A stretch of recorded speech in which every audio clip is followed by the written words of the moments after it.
It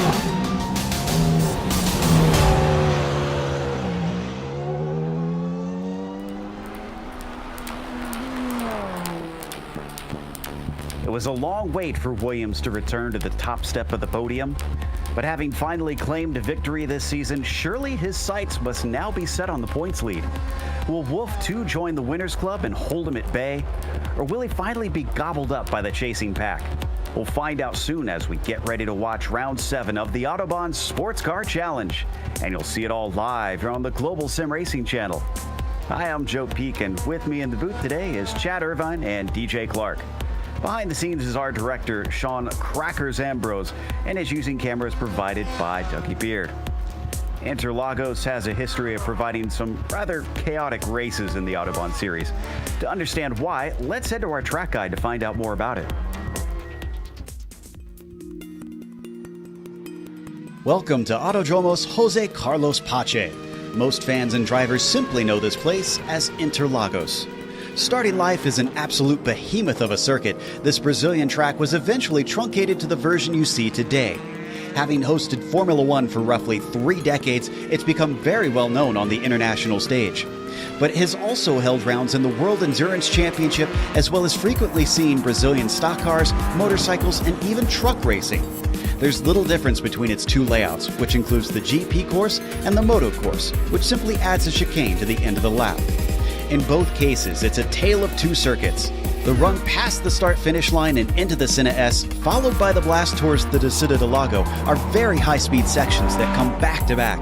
Drivers will need to focus on top end in order to attack or defend. Expect most passes to happen in those 2 corners. But from Ferradura until Juchão, the track suddenly twists itself into a mess of hairpins and frustratingly technical turns. This can make car setup a real compromise, and for the latter part of the lap, an absolute pain when dealing with traffic. Pit exit is also a narrow affair, so it requires drivers to take care when trying to maximize their outlaps. On the upside, with this being a modern F1 track, there's paved runoff in abundance at many of the fast corners. The passion of the Brazilian fans always comes out in force at races, and it's no wonder with this picturesque track sandwiched right amongst the neighborhoods of Sao Paulo.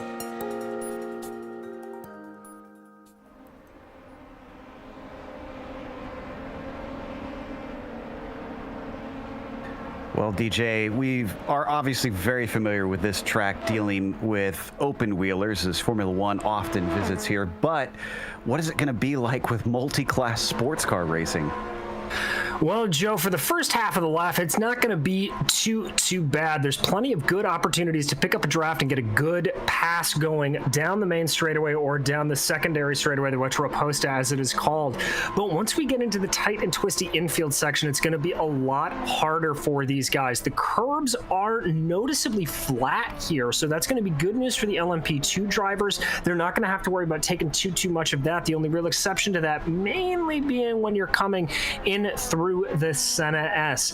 Main overtaking zones are going to be into that first corner, and I do think you are going to see some gutsy moves down into Descida do Lago, down to that long double apex left-hander at the end of Restaposta.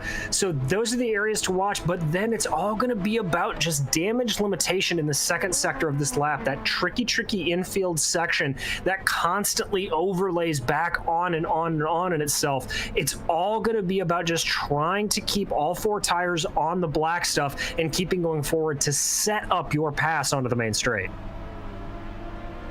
Well, as we wait for the cars to finish up qualifying here, let's take a glance at the championship, starting off, of course, with the prototypes. And up at the top of that, Josh Wolf, without a win yet, is still leading, but only by 5 points over David Williams. And based on how the pace has looked in the warm-up, Williams may be able to finally overtake him in the championship. Jason DeVries still hanging in there, only 8 points behind the leader. And then Paul Darling, surprisingly, because of his on and off season, is 16 points down. Then you get to Carter Kundinger to round out your top 5 here in the prototypes. DJ, we've also got the GT Pro standings. Where are we on that? We do indeed, and a rough race last out for Ross Booth has seen him fall down the order. He is now nearly 20 points behind Kevin Binkley for that overall in the GT Pro standings. That's going to be a very, very hard gap to overcome, but he is not out of the realm of possibility here. Christopher Pies is a fair ways back. That's going to be a hard gap for him to be able to try to claw his way back up to the top. And you can see there Brian Bennett and Marc-Antoine Thibault in a very tight battle for fourth. And of course, we have the GT Am field as well, which is always hotly contested. Chad, why don't you fill us in? Yeah, down in GTM, we do have a tie for the lead between Santana and Atterbury. Santana not his best showing just 2 weeks ago, but Ryan Walsh there in the hunt as well, 10 points behind. And he's followed by Chris Sherburne, 49 points back. And a decently tight battle there for a third between Sherburne Kidrowski, who is 7 points behind Sherburne. And then Jeremy Rhodes is 10 points off of third as well. So quite the battle for first, and another great battle there for third as well.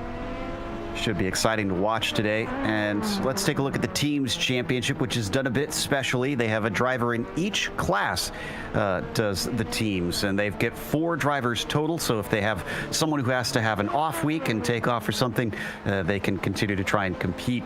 Right now, DMG United is leading the way on that one. Now, 28 points based on what we saw before in the drivers championship might sound like a lot, but in the teams championship, that's not too big. So Lap Rats Racing could put a real threat on them, especially with guys like Santana, who has been pretty good so far this season, obviously, barring the off week that we saw last week at Spa for Kevin. Autobahn East, about 20 points back from them. And then look at that, 2 points between third and fourth. VRS Satellite Racing. With DeVries in there, they could easily find themselves running up the order, especially Booth, who has also been pretty good this season. Autobahn North rounding out your top 5 in the team's championship. DJ, for race details today, what are our drivers up against? Well, they are in the 7th of 14 rounds here today, so that is the halfway point, but we are going to be running a 60-minute race in this short sprint style. The prototype, the LMP2 field, the top field that we're going to be talking about, they are riding those Dallara LMP2s. Now, for the GT Pros, they do have choices that they can pick and choose from.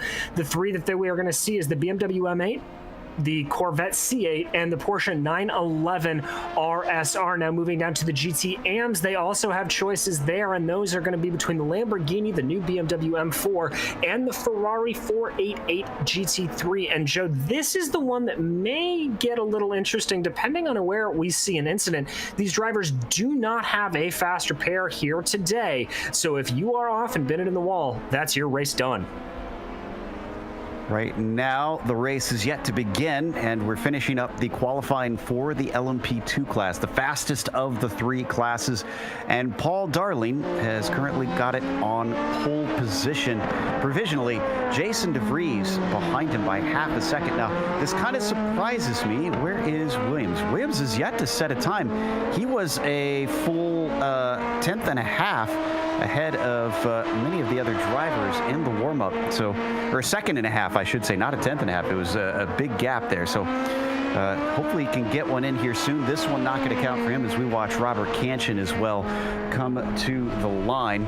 And looks like he is going to improve to a 24-7, but he'll stay in at 10th. Now we've got our pit reporter here with us again, with Cy Andra, ready to follow the action down on the lane. But Cy, I know you've been out on track quite a bit here recently in the prototypes. It sounds like you've got some useful info for how the traffic is going to play out on the second half of the lap. Oh, it's going to be tricky, Joe. It's going to be a minefield, especially in terms of how deep you want to send it on these GTs. The downforce that these prototypes have, you don't get any of that assistance at low speed.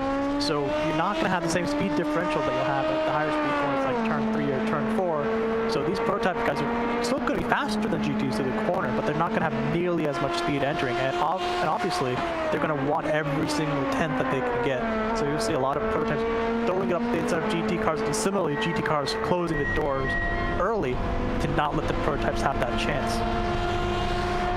And Cutter Kundinger looks like he was warming up for a hot lap there based on his line. Billy Smith, in the meantime, crosses, and this one not going to count. I think we got Williams coming up soon. Indeed, yeah, he's the next one up there. He's apparently had trouble getting a clean lap in. Is this going to finally be the one? He's about halfway through qualifying. There we go, 1:23.6. That'll be good enough for the front row, so at least he's in a good position, even if it's not pole. Exactly, and here comes Paul Darling trying to better his time. He's not going to be able to do so. About 0.7 of a second off of that top time that he has set earlier. That top three, though, is going to be very scrappy. Darling, Williams, and Wolf, with DeVries sitting in there as well in fourth. Next, as DeVries actually goes up to second. He just pips Williams. I say pips, but he's 0.3 ahead of him. DeVries, less than a tenth off of Darling. Looks like it's getting ever tighter in that top group. David Warner for Sector 5 Racing in the number 33. His first lap was his best at a 24.2.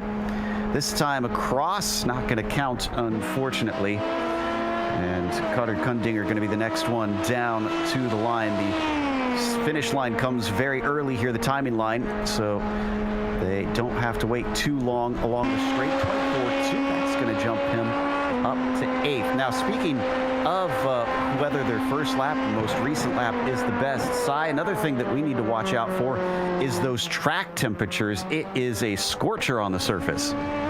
It's 51 degrees Celsius right now, and I don't know what that converts to in American at the moment, but I know it is hot, well over 100 degrees right now on track. So they'll be having to balance their outlaps. So to cool, not to cool the tires down, but to control the temperature, these cars have a happy window of about 1 or 2 laps where they're at their absolute fastest, at the edge of the tire kind of falls away from you a little bit. So especially these hot temperatures, that can be a bit of a balancing act on your outlap. You want to get the brakes hot, you want to get the tires up to temp to make sure that they're nice and sticky for that fast lap, but at the same time, you don't want them to overheat on the fast lap itself. So it's a bit of a give and take how much you want to heat them up beforehand. You see at the top of the screen, 123 Fahrenheit to be exact. And Peterson not going to get a lap in that time through, so he'll cycle back around. David Warner back to the line once again. Is this going to be an improvement? No, it is not. The drivers are starting to find that heat troublesome. Billy Smith is going to be up next, DJ. He's all the way down in 7th, surprisingly low for Billy. I was going to say, Joe, this is an uncharacteristically low qualifying from Billy Smith here. He's really trying to hustle to get it across the line, getting it over. Not going to do it here for Billy. So he is going to be one to keep an eye on if maybe he's just got a little more race pace hold up in that car. Billy Smith continues to try his best as Cutter Kundinger that time across. Also not going to get a time in. Robert Tinsey. Looks like he improves up to 4th from the 6th spot. So the multi-time winner in the number 82 gets onto the 2nd row. Josh Wolf, our points leader. That's not quicker than his 23.7. Starting from 5th, he's been on the podium a bunch of times. In fact, there's only twice that he's been off of it so far this season. Josh has just been playing the consistency game to be where he is right now in the championship. Darling, that time across, did not count that lap, so we go to DeVries one more time. And Joe, you can see him there just trying to take every inch of the track that he can, maximize the momentum coming around those final corners. This is going to be a warm-up lap of sorts for DeVries. He's going to have more time to get probably 2 more in if he's able to get those tires in the window. We ride on board with Billy Smith, still trying to better that 7th place position. 901 comes to the line just past the pit entry. And this time it is his best, a 23.8, but that only still puts him up to 6th. Billy Smith apparently struggling, and I think that's going to be his qualifying over as he just ducked away and doesn't have time to really get a warm-up lap in out here at this point. Luke Carbonneau crosses the line, and he'll stay behind Billy Smith as he just got shuffled down by him recently. David Williams also not going to count that lap, so we once again check on the number 12. It's got to do better than a 23.7. A 24 flat will not do it. Yeah, I would normally say that's a bit of a concern for our points leader, but we have seen time and time again that Joshua Wolf able to just keep that car on the track and keep it nice and steady, and that's the way he does everything. I mean, it's a good attribute to have when racing. Paul Darling still holding that pole position. He's only got to retain it for another minute and a half. As Jason DeVries comes down. He's on the inside of row 2 with a 23.3. That one also going to be an off lap. Very easy to get those off tracks with all the pavement on the runoff around this modern F1 Grand Prix circuit. You got Robert Kanchan now on screen as well in the 199. Let's see if he can go anywhere better than P11 as he hits the line. Nope, that's not going to do it for him here, DJ. No, and there goes Mark Wilson across the line. Mark is able to improve a little bit, but that's not going to change his position. He's going to stay back in 12th as of right now. Luke Carbonneau, not a better lap for the 492. And here comes Robert Tinsey to the line. Tinsey also unable to improve. Seeing a bit of a trend here, Joe. Certainly, it looks like it is tough to improve in these latter stages, even though the track temperature's gone down about 4 degrees Fahrenheit. Leif Peterson, let's see if he's quicker than P10. No, 24.8 is not going to give him anything. Paul Darling back and across. The 155 does not go any quicker. That trend just continues as it's looking quite static here at this point. Jason DeVries will be next in the number 89. He only has to make up 8 1/1000ths. Is this going to be it? A 23.228. That'll put him on the front row, bumping Williams down. Great run there for Jason DeVries, and crucially, he is the first of the drivers who will end the qualifying session. So everybody here on their hot lap, this is it. As we watch Robert Kanchan working his way up back the hill. Robert is currently 11th, trying to get something else out of the car. Can he make it faster? No, he cannot. Mark Wilson abandons his lap. So does Carter Kundinger. Both of them not happy with it. That means David Williams will be next.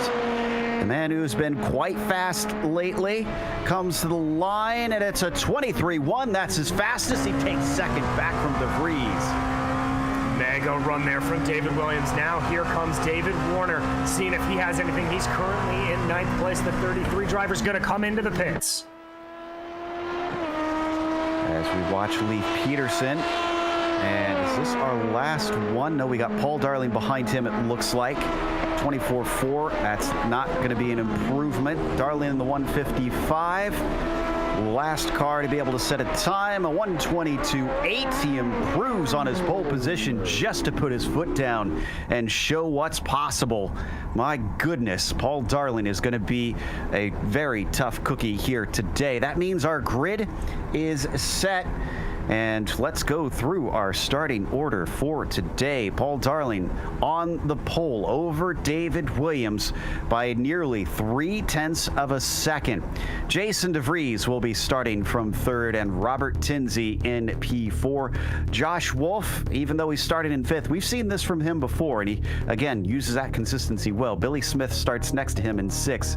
On the inside of the next row, it'll be Luke Carbonneau with Carter Kundinger starting P8. David Warner starts 9th and Leif Peterson in 10th. Last row in the prototypes will be Robert Kanchan in 11th and Mark Wilson in 12th. You won't see Kevin O'Keefe line up, even though he is on the timing and scoring. Starting off in pole for the GTLM category, that's going to be Ross Booth, hoping to claw back some of that points gap up to Kevin Binkley. Outside of Booth is going to be Vance Bow, followed by Olivier Turcotte and Kevin Binkley, your points leader. Sheldon Rosenbaum is going to be in the 3rd row of those GTLMs, followed by Brian Bennett, and then lining up behind him will be Marc-Antoine Thibault and Stephen Jeffrey. Lining up in 9th in class will be Young Park, followed by Paul Lindsay. Paul Slavanik will be in 11th, followed by Mo Islam. Christopher Pies will start off 13th, followed by Jimbo Pfeiffer in 14th. Dominic Dornenberg will be 15th, followed by Jerry Muller, and making up the back row of the GTLMs will be Eric Antilli and Jordan Musser. back in GTM's Ryan Wash on the pole by 0.3 of a second over Jeremy Rhodes. Then Eric Trapeau and Kevin Santana, row number 2. Ryan Robertson and Shane Hunter, row 3. Then Schmidt and Perry make up row number 4. Starting in 9th is Sean Reese and David Sockrider to his outside, followed by Dale Green and Joey Trungale, Matt Owens and Sheldon Woloshin, and Joey Atterbury wraps up the field in the GT3s. Got Joey going to be starting from the back. This will be interesting to watch for him for sure. Real quick, let's go through our picks for today. Your 2 classes, the prototypes and GT Pros. DJ, what are you thinking? Well, I'm going to be looking at our 3rd place qualifier in the GT in the LMP2 category, Jason DeVries. Jason's a very aggressive driver, and Interlagos is a track that if you are a little bit more aggressive on the brakes, it can pay well. I'm also going to be looking at the surefire bet in the GTLMs. I think Kevin Binkley starting 4th is going to have a little bit of fire under him, and he's going to want to hold on to that points lead. Chad, what about that GT AM class? Who looks good? You know, about every single race, I feel like I can pick 4, 5, or 6 drivers maybe to take this field, but qualifying 0.3 faster than anybody else in class, Ryan Wash, if he can translate that qualifying setup to something successful here in the race trim, I think he's going to pull away from first and just lead every single lap and go to the end. Yeah, considering he's also on back-to-back wins, it certainly looks like things are leaning in his favor. Before we go racing, let's hop over to Cy one more time.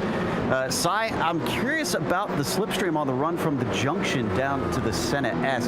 How powerful is that going to be, and will we see easy passes because of it? In the prototype, it's all going to be about how far you are at the start of that run. The corner coming onto the back straight is not one that you can really close up to. It's not like Road America or Monza, really, where you can kind of close up to the back of the car ahead because of the switchbacks and second sector there. I would say if you're within 0.3 to maybe a half a second, you can get to the back of the car ahead of you. But it's not a confirmed pass with how easily you can defend on the inside going into turn 1 here. Well, that'll make it interesting. Hopefully we'll see some spicy battles there once we get up to the Senna S as we now climb the hill past the Subidos dos Boxes and the water tower. And it is going to be Paul Darling leading the way next to his teammate, David Williams. This is going to be a good one. As I said, the infield section tends to cause some problems in this series, so expect a little bit of wild racing happening through much of this 60 minutes. Hopefully they don't have too much damage from it and it stays fair. Green flag flies and Paul Darling is off. Meanwhile, it's a good start for Jason DeVries as he looks to the inside on Williams, and he is going to get to the inside under braking down to that first chicane. We might be denied though. Indeed he is. A little bit of 3 wide behind him, but otherwise it is good in the prototypes. Let's go to DJ with the GT Pros. In the GT Pros, Roth Booth is still holding the field, and there he is finally onto the power. Vance Bow looks like he's able to get it, but a little bit of contact between him and Olivier Turcotte. Kevin Binkley behind, trying to chase him down, but I believe that's Sheldon Rosenbaum giving him a good threat around the outside. So there they go. That is going to be Booth, Bow, and Turcotte into the Senna S. Underway cleanly here in the GTMs as well. Ryan Wash with a huge jump. One thing note, Shane Hunter did not time his start very well, losing a ton of ground going into turn number 1. We are away clean here at the back of the field. Looks good. All 3 classes managing to make it through clean in the Senna S. Back up to Paul Darling, though, already a second ahead of Williams. Definitely trying to break that slipstream as they come up to the junction for the first time in anger. Williams has got to watch out behind. Jason DeVries still holding on to that tail. And I think we may have had an issue in our GT Pros. A couple cars losing positions. I think that's Young Park and Sheldon Rosenbaum that I see. Indeed it was, but we're going to stick up with these LMP2s as they fly down the main straight. There's some good battle in the back as they're almost 3 wide back there. Yeah, that's Kundinger trying to go around the outside of Luke Carbonneau. Behind them, they've also got David Warner giving watch down through the Senna S, and I think Carbonneau's going to come away with this one. He's up into 7th. He's going to give a good slipstream, though. Look at this. This is going to be hard to defend as Kundinger's to the outside. Warner gets boxed in, and so does Robert for Kanchan, who even lifts to try and keep from running into the back of both of the cars. Oh, I have to say the best driving I've seen thus far is from Kanchan. They're just being smart, not wanting to get involved too heavily in it.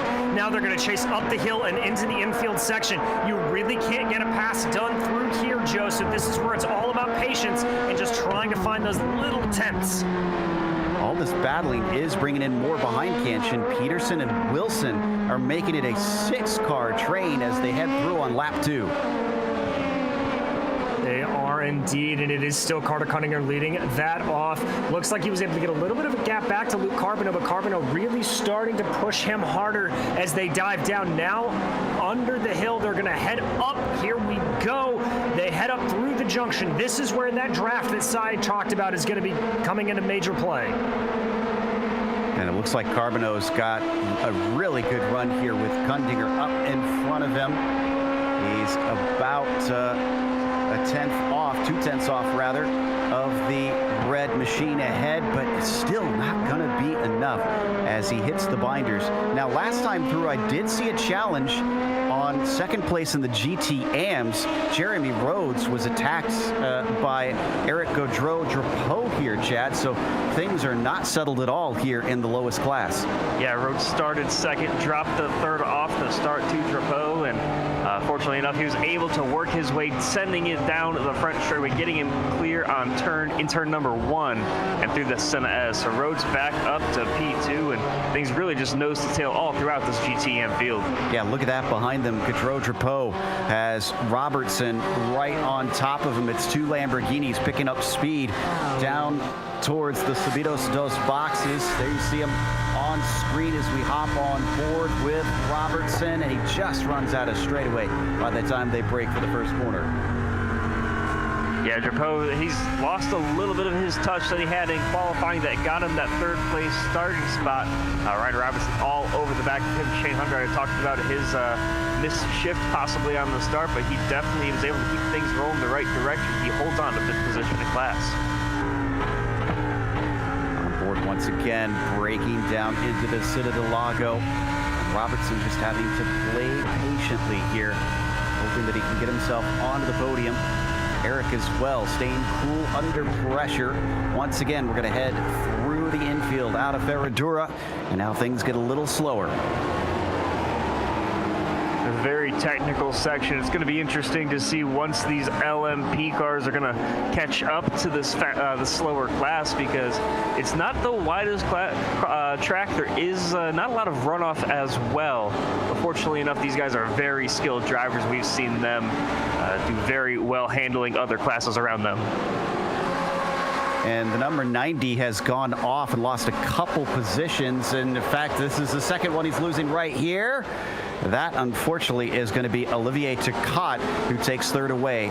Let's see how this started. I think this was in the junction when it looks like maybe he pulled a little bit too much speed into the corner. Yeah, so there they are coming out of Pirreño, going down the hill here. This is Vance Bow in the center of your screen. Goes in, yeah, you start to see the car over-rotate ever so slightly and just got it up onto the grass. Good job for Bow to be able to catch it and keep it off the wall. Wow. We're going to watch it one more time. Incredible job by him, because that could have just about ended his race there with how hard that hit would have been. And he comes back on track and winds up in fourth, still challenging Turcotte. Got a little bit of a train forming behind them. That's Bennett and Jeffrey. It is. He's really trying to put the pressure to Turcotte here, doing what he can do. Bennett really starting to put the pressure as well. Oh, we got to go to our prototype leaders, because Williams was challenging with 3 wide as they catch the first of the traffic in the GT3s. Darling not only under threat, but having to make some crazy moves here early on. Oh my goodness gracious, Joe. That was one of the most terrifying things I've been able to jump back into on that. Absolutely amazing moves from Paul Darling, just splitting the difference there. But look at what this traffic is allowed to do. David Williams, Jason DeBreeze, right right up behind here. They're starting to come up behind more lap traffic. That is Santana and Trungsdale that they are working their way around right now. If you saw a flash of a blue Lambo off the course, that was David Sockrider, but we'll stick here as the leaders really have their work cut out for them. Another 3-wide moment there for DeVries, having to go between Santana and Trungsdale. Now he can watch the battle up in front. This is a much easier place to get past all those GT3 cars. Atterbury is up next, who's worked his way into 9th in his class. They easily get by. Now that we've come back to the prototypes, though, Sai, I know you've been leading. I've kind of seen you leading out the pit wall. What are you looking at on those prototypes? Is there some aero differences you're noticing? Absolutely. Towards the front, it's mostly the same. Everybody's running sort of one dive plane, medium downforce setups. But towards the back is where you see a little bit of variety. I think you've noticed this when you saw that I think Luke Carbona wasn't quite catching Carter Kundinger. It's because Luke has 2 dive planes on his car.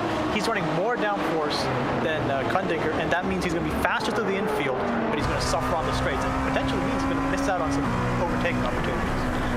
Watching from Carbono's perspective right now, that's Kundinger directly in front of him. Also dealing with all the traffic. We just saw the leaders head through Atterbury and Reese in front of them. Reese getting run offline by Josh Wolf. Thankfully, he saw it coming, gave him space. But now it slows him up and allows Joey Atterbury to have a look at it up the inside of the Duckspill. Isn't able to affect the pass as they get interrupted by the battling LMP2s. Things really starting to spread themselves out just a little bit. Close call there for Robertson as he got passed by Williams coming off the penultimate corner, but Williams keeping things clean, and he works his way cleanly through this GTM field. Down the front stretch once again as we head over to our leaders in the LMP2s. It's getting very tight once again.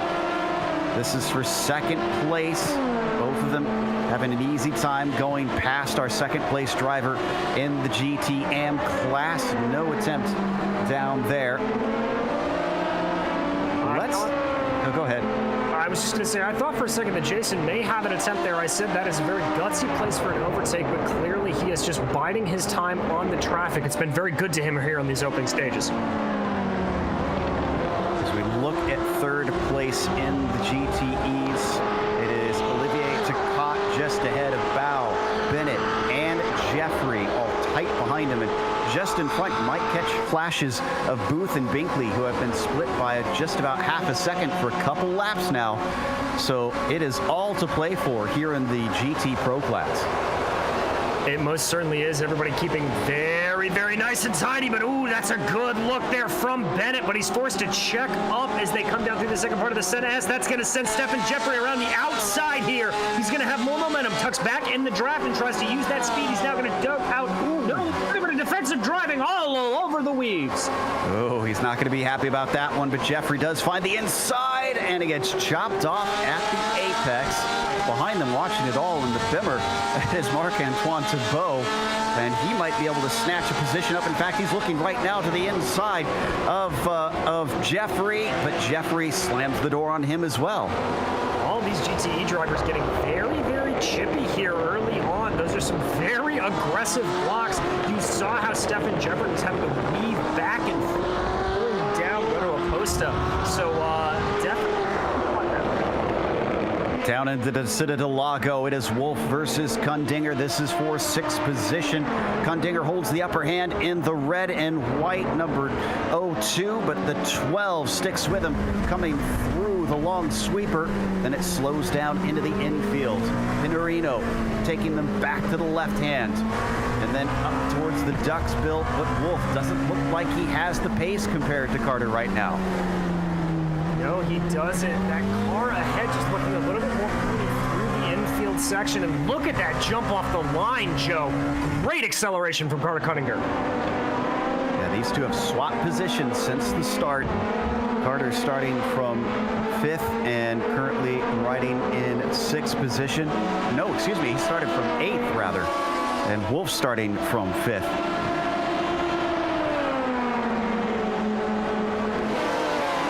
Kevin Santana working his way through the infield section, goes nose first into the wall, going through turn number 8, and just heads straight into the guardrail. This car seems to be he recovered very nicely, but it seems like he's not 100% there, as you can see right here. Just nose first in the replay. Ooh. Oh, that is a significant amount of damage. He doesn't even have a hood to that car anymore. And it's way too early for pit stops, I'm pretty sure. He's going to have to ride around like this a bit, unless he's got a meatball flag. He might have a meatball, or he just knows that it's not going to be worth trying to cruise as he comes in. So for the second race in a row, Kevin Santana finds himself off the podium. Back on that fight for 6th position. It is not separated. Into the Ducksville one more time, and Kundinger being chased by Wolf. Wolf staying in his tire tracks. He may have been overtaken. He's not going to run away. No, he's not. And a much better exit there off of the Duckville for Joshua Wolf. That's a very, very good run now. He's going to try to get it up through here, tuck up behind in that draft that Cy was talking about. You can see the speed starting to come back to Josh Wolf. We could have a move down into the set of S. Kundinger defends as out to the outside. Josh Wolf going to work it the hard way at the first apex, but he could get the inside of the next apex. No, does not stick. So the 12 settles back into line. He could get another run here, DJ. I wonder if he's going to have a second shot. Well, he might, and if he plays this right, he may be able to use some lap cars as a little bit of a pick here. That's exactly what Wolf has in mind, trying to get it. He's trying to go late onto the brakes, down into there, use that lap car as a pick. Oh, brilliant move for Josh Wolf. Oh, that is classic multi-class racing there for the number 12. Just kind of eased him in, and poor Carter Kundinger couldn't do a thing about it. Just had to let him go. Wolf up to 6th now with that move. Eric Antilli is in front of them. I wonder if Kundinger might try the same move back. Well, I guarantee you Josh Wolf is going to be thinking about how to prevent it, and there you see he dives down to the inside as quick as possible, trying to get around that lap car. Just a brief update for you guys on Kevin Santana. He has stepped out of his race car. Looks like his day is done. Oh, wow. So Santana is going to find himself falling even further in the points. He was tied for the points lead coming into this thing. He'll be completely out of that top spot from here on out. Let's take a look at that battle for 3rd in the GTEs, because Turcotte and Bao are split by about 1/10 of a second. I think Bao has visions of it. No, he's going to stay directly in line. The Canadian just waiting patiently behind the 52.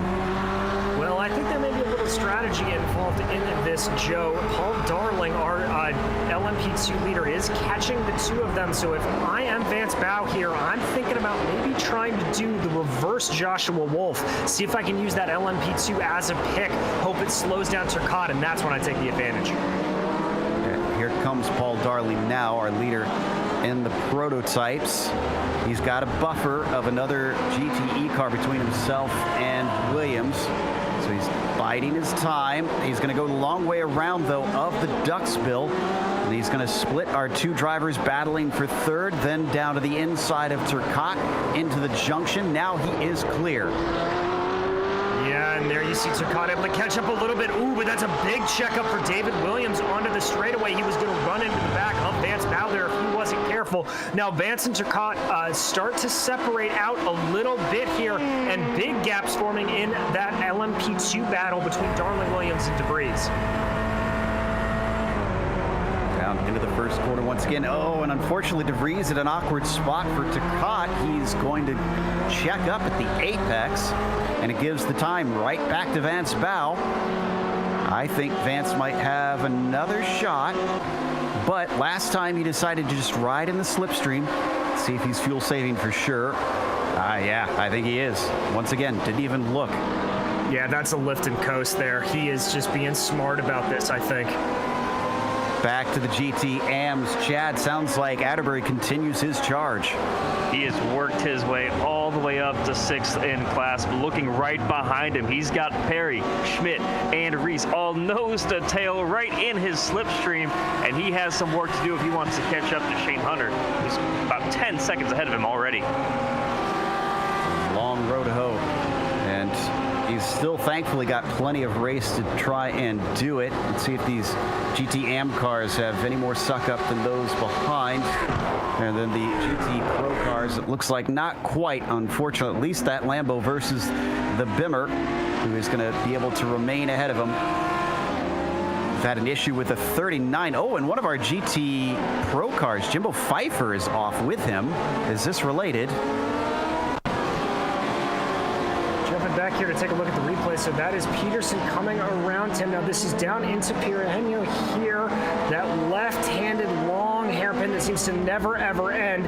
Peterson goes to the inside here of Pfeiffer. Oh, Pfeiffer loses it, and that causes Peterson to go around.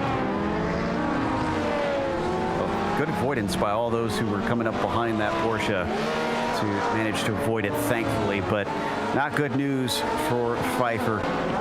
And leave Peterson now last in his class in 12th with about 4 seconds to make up to catch Mark Wilson.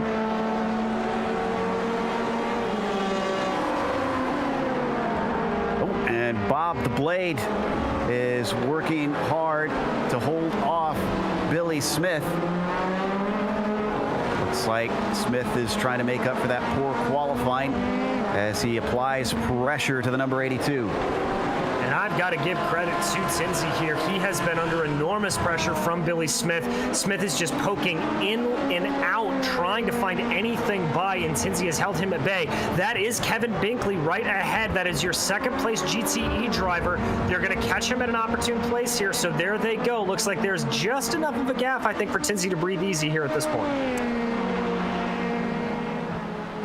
Let's head over to the fight for 6. This is between Marc-Antoine Thibault and Stefan Jeffrey. I don't think Jeffrey's quite close enough, though. The BMW just out of range. Now, it looks like we might have Kevin Santana ready to talk to us, as he's already DNF'd and stepped out of the car. So let's see if we can pull him in, and it looks like Cy Andre has caught up with Kevin. Kevin, tough break for you. I think it's been the second race in a row that you DNF'd. Tell us about what happened. Yeah, I think Atterbury threw a banana peel out his window. I mean, we've all wished we could do that to a competitor at some point or another. It looks like the grass out there has cut out a couple Lambo drivers, not just you. David Sockrider went off in an almost identical manner. Is it just going a little bit too far, or is it something to do with the car itself? I just drifted a little bit too wide. Well, iRacing grass has been known for its slipperiness. I guess it must have rained recently in Interlagos. Unfortunate, Kevin. Thank you. Kevin Santana, who unfortunately is going to lose the championship lead from that, and the 155 still making some dangerous moves as he put 2 wheels on the grass on the run up the hill. You know, for as fast as Paul Darling was in this qualifying session, he is driving like he is scared here, Joe. He is just absolutely, completely, and totally aggressive with any of these lap cars. And I gotta say, he's got a right to be. David Williams currently holding the fastest lap of the race, and he and Jason DeVries are not letting the 155 out of their sights. Yeah, I can understand why he's looking a little bit hustled today, because he hasn't been able to shake either of them, and we're already 20 minutes into this race. Now, some of this, I think, is partly due to the traffic, but it doesn't matter what the reasoning is. Either way, Darling just cannot sit around. No, he can't. He's got to keep the hustle on. That gap has been fluctuating anywhere between about a half a second to about 1.3 seconds, currently hovering around a second right now. You see him working his way to the inside of those GTE cars. Yep, that is just Shane Hunter in the 927, just trying to stay out of the way. That's one of our GT AM drivers. As we've jumped back here to a huge clump of cars. This is Bennett fighting for third with Turcotte. It is, and there you see him trying to get it. Oh, who's that in the wall? Trungale. Joey Trungale off in a big way in the Ducksbill, and he's going to have to take a tow. That, unfortunately, was David Warner making big contact.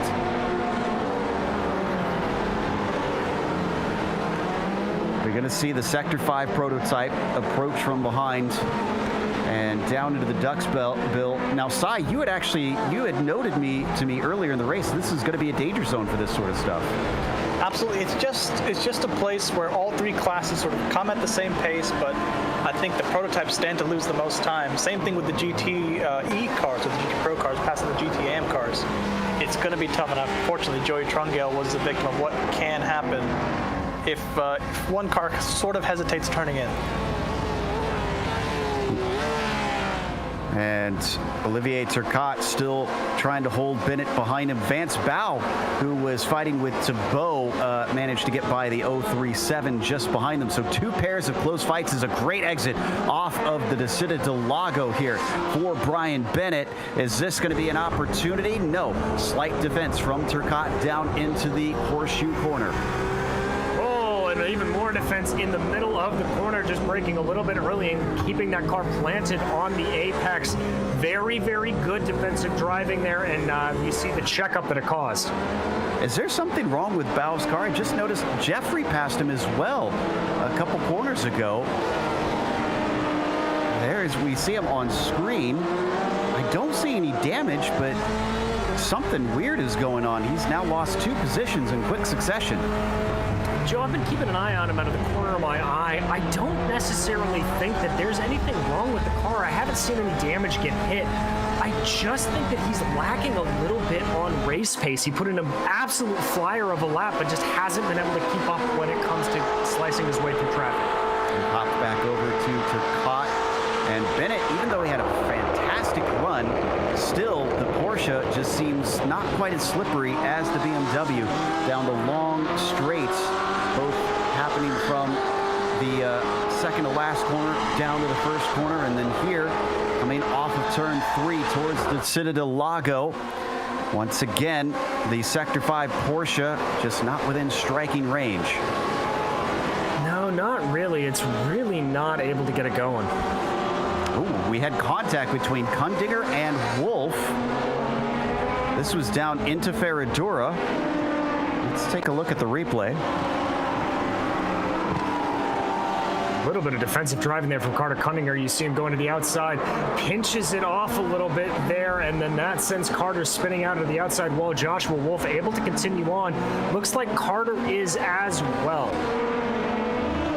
Still, that'll cause some consternation, and they were chatting back and forth on the radio a little bit there. But thankfully, it hasn't gone on too long. They focused back on the road in front of them.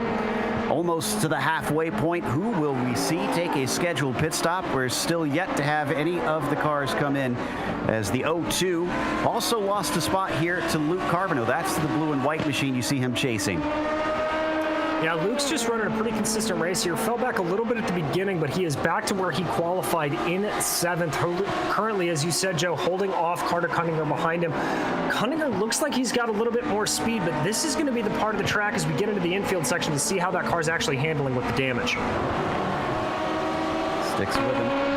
Looks for a little bit of a slipstream off the Lambo. Pulls him up tighter to that blue and white LMP2. Doesn't give him a shot at the pass quite yet, though. Down into the infield section now. Weaving back and forth, and quite a bit of elevation change through this section. I don't think we talked about that enough. No, we really don't. And Joe, it's one of the things that makes this track so spectacular. So you can sit in the grandstands and see so much of this infield because of the elevation change that takes place over the course of it. There's massive amounts of it.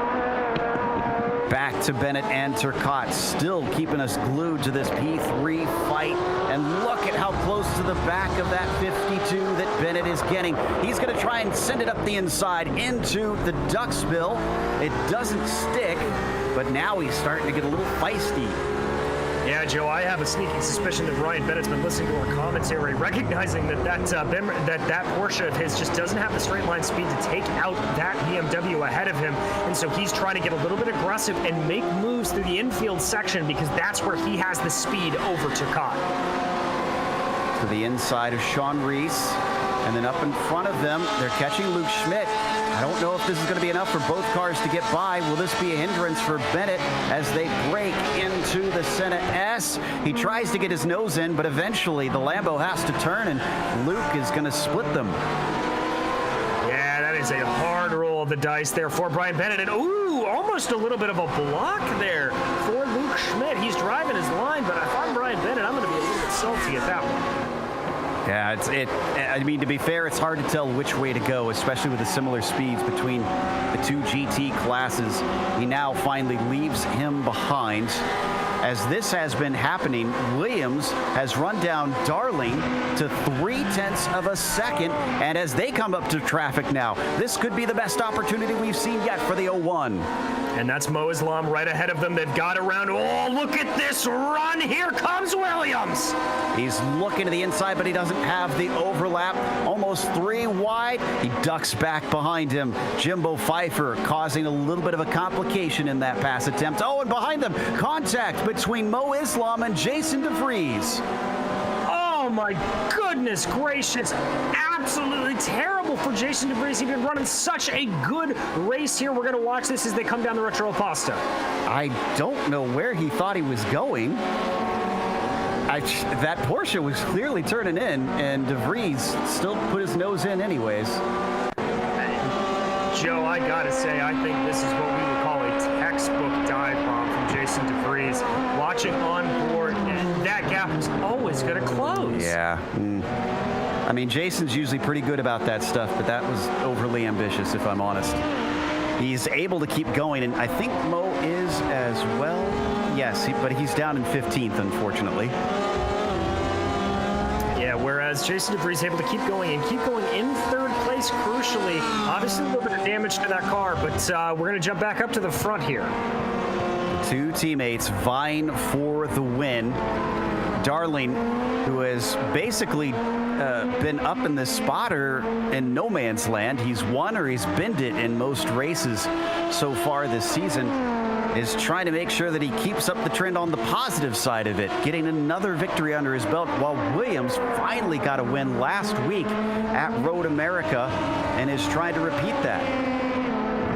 Yeah, and this is the part of the race where you have to wonder if there's going to be a little bit of teammatesmanship going on. Maybe now they're together, they're going to just play things nice and cool, try not to be too aggressive, and see what happens.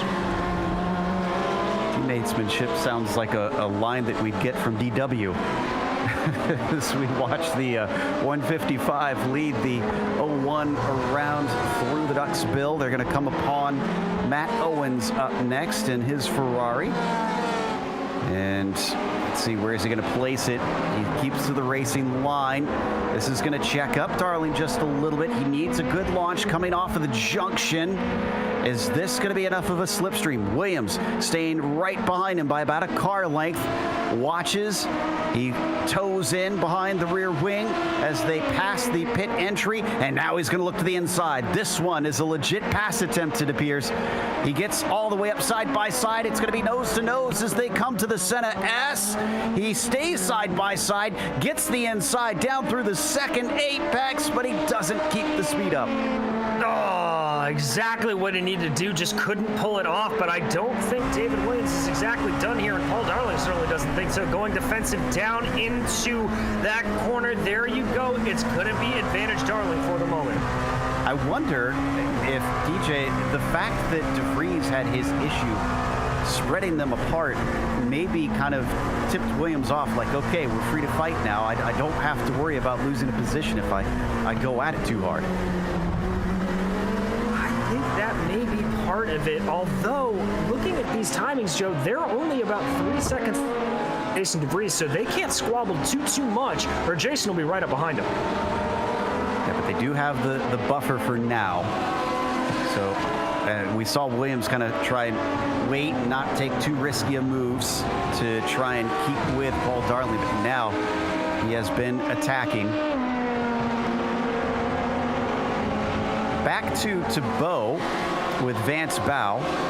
Boy, Vance has been in the wars today, that's for sure. That Corvette has had plenty of action They're going to go by Shane Hunter here. And again, a very small gap between these two classes. So this could cause some tripping up between them, depending.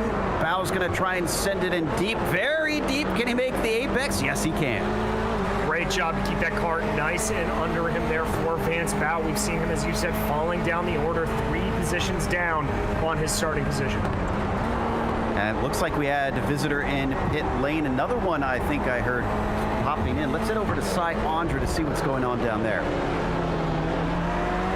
Yeah, we've had a couple of takers in the GTE field, and Jason DeVries has just come in from the P2s. He's just leaving pit lane now, but I think this is the call of the race.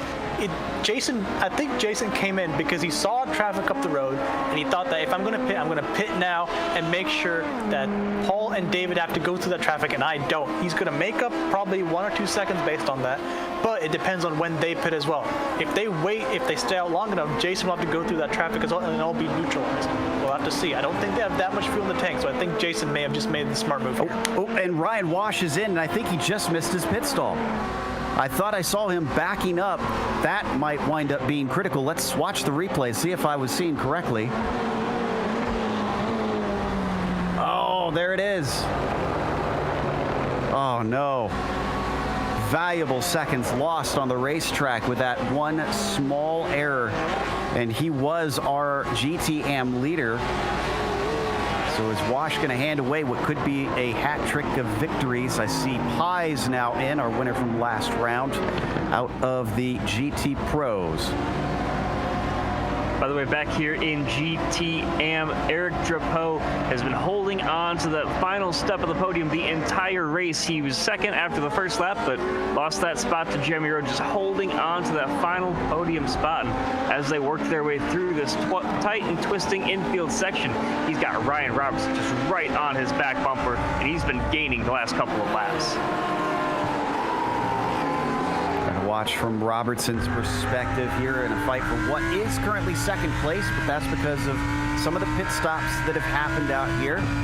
So they'll be shuffled back down once they come in for stops. But this class, typically we see it go the longest of the 3. Don't expect them in very soon. Yeah, it's one of those developments we've seen work its way across the season. The one pit strategy that really stood out to me so far this season was, of course, Santana back at Spa, making it a one-stop, and diving to pit road comes Robinson after see if he can get slowed up in time and keep things clean as he heads down pit lane and into his stall. He's going to make a Lyra meet, and Paul Darling and Williams are in. So our leaders in the LMP2s now heading towards Cy. Just as I thought, it was only going to be 2 more laps after Jason pitted, and now Jason had a 19-second stop. Let's see how long these guys take. I think it's going to be about the same. Tinsey follows them in right behind. And it looks like Billy Smith is going to stay out. Now they're both in their boxes. This is going to be interesting because here we have Jason DeVries is coming down the front straight now. He's coming past pit entry. They're still not moving. Oh, Darling's moving. Paul's moving. And here comes Jason. This might be close, but I think Jason may just come up short. It looks like that's the case. And in the background, we saw Tinsey backing up into his pit stall. Another mistake on pit lane for a front runner. And this will certainly hurt Robert as Bob the Blade is now on his way and rolling. That means we're waiting for Smith, Wolf, Kundinger, and Kanchan for our front runners in the prototypes to still visit pit lane, and David Warner just came in as well. So very few of them left. Back to our GT Pros, to Bo and Bao. Oh my goodness, and a lot of traffic coming up the hill. A whole bunch of GT3s there. They're trying to slice their way around. This is that battle we continue. We've been checking in on throughout the course of the race. Bao trying to get by Thibault any way he can. It just, oh, he's going to dive to the inside. He's going to try it here into the center ass. Goes for it. He's got the nose ahead. And just before Jeffrey is able to get by Thibault, he shuts the door on him. Wow, huge run from Bao, maybe too big of one because he looked very wobbly off the Curva de Sol. Now down towards Interlagos. He's trying to weave to hold him back. He looks slow in a straight line compared to Marc-Antoine. And as they break for the corner, Marc not able to make the attempt. No, that's going to be position ahead for Bao for the moment, but here comes the ball. Thinking about and Jeffrey gets both of them. But Tebow goes through, and a position for Brian Bennett, potentially 2 positions. He's still fighting with Jeffrey side by side. Porsche versus Porsche, and it's going to go in favor of the 161. Let's watch this one more time. I wondered about that move looking to the inside. The horseshoe is a shockingly quick corner. You got to give space there. Yeah, and I really have to say that I don't think Vincent Bao did. When you see that guy coming up the inside, it's almost better to just let them make their own mistake. You see him close the door ever so slightly. That sends him around. Jeffrey, really the innocent victim there. And Bennett did a fantastic job taking avoiding action. Joe, we've got a massive spin for P1 and LMP2. Oh my gosh, Paul Darling and David Williams off the track. What has happened here? This just happened now. Let's see if we can figure out. You know what? This actually gave Jason DeVries the lead as it was happening. There you can see it right there. The lap traffic of Joey Atterbury in the way, checking them all up. So DeVries had managed to get ahead of Williams in that. What a bizarre turn of events. And Atterbury's been driving quite the madman after making a mistake in turn number 1 or a couple of laps ago. Just grinding real hard, maybe not aware of what's coming up behind him. We've talked about how dangerous this is for the slower class cars, and unfortunately looks like he caught out a couple of LMPs there as well. So an update on what that does. We're still waiting for Smith and Wolf to pit, but those are first and second. The drivers who have pitted, Jason DeVries now leads them. So he effectively is looking at being our leader here soon. Now, this isn't for sure because we don't know how much time he lost in that exchange. Oh, and Billy Smith actually just went off himself. He had contact just now with Olivier Turcotte. Oh my goodness gracious, Joe. Everybody getting into everybody else here. Here we go. This is Smith trying to get around Turcotte. You see him dive down to the inside. The curb. Yeah, the curb just catches him out, and that sends him out wide. Did Turcotte catch the wall? Looks like he was able to gather it up under him as well. Yeah, nobody hit the wall, but they did hit each other. And neither of them have come down pit lane. No, I take that back. Wolf has come down. So now it's just Billy Smith taking it as long as possible.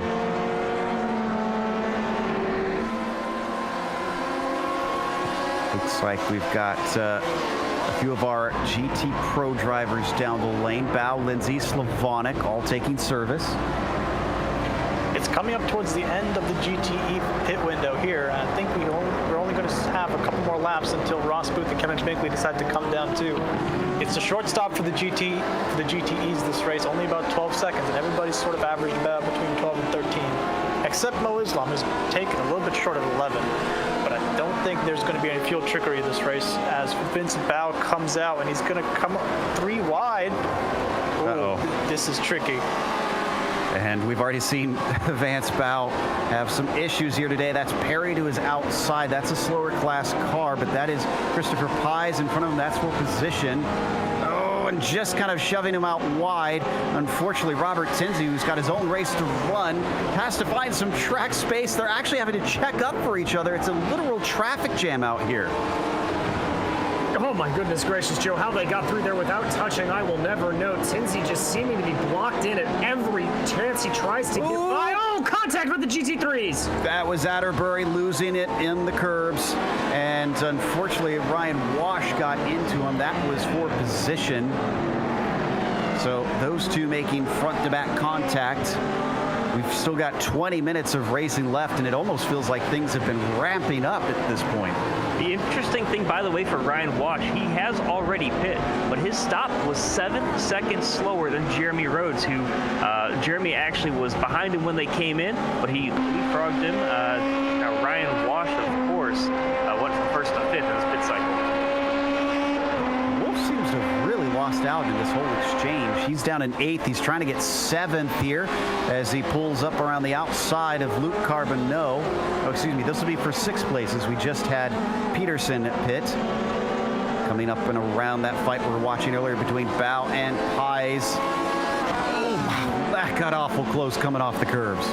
I think there may have been a little bit of contact there, Joe, and you saw Wolf try to do that same sort of pick he ran earlier in the race. Didn't exactly work out well for him there going through the Senna S, but now he's going to dump down to the inside of Christopher Pais, able to get that move done. Going to set his sights back on Carbonneau here. All right, now that we've got the pit stops done for the prototypes, a quick update on the order up there. De Vries leads, Williams is now in second, and Darling is in third. It's essentially reversed of what it started this race at. Meanwhile, looks like our second place driver in the GT Pros is taking service. Yep, and it looks like Ross Booth and Brian Bennett are the only ones still out on track, really stretching out that fuel tank. I don't know if it's going to be worthwhile for them, unless they have some real fuel strategy up their sleeve that I don't know about.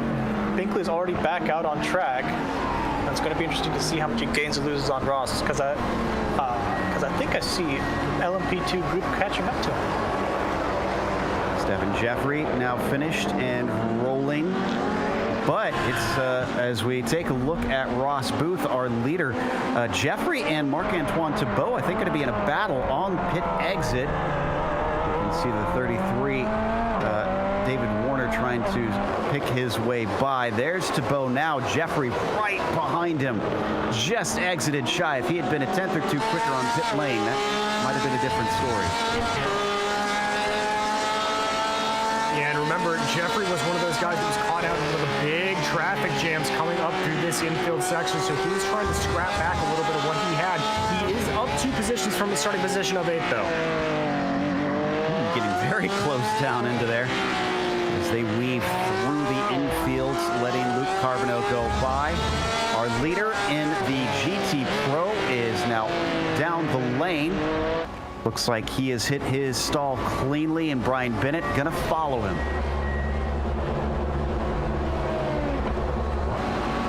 We wait for Ross Booth to finish work. There's that fast stop we heard Cy talking about earlier. The 03 off and running, and Kevin Binkley is well behind him, as you'd expect. Similar pit stop times. In fact, Binkley about a second and some change slower. An update from GT AM's Eric Drapeau coming in. He is pitting from the lead as we take a look now at Binkley and Bennett on track. So Binkley going to easily be by Bennett.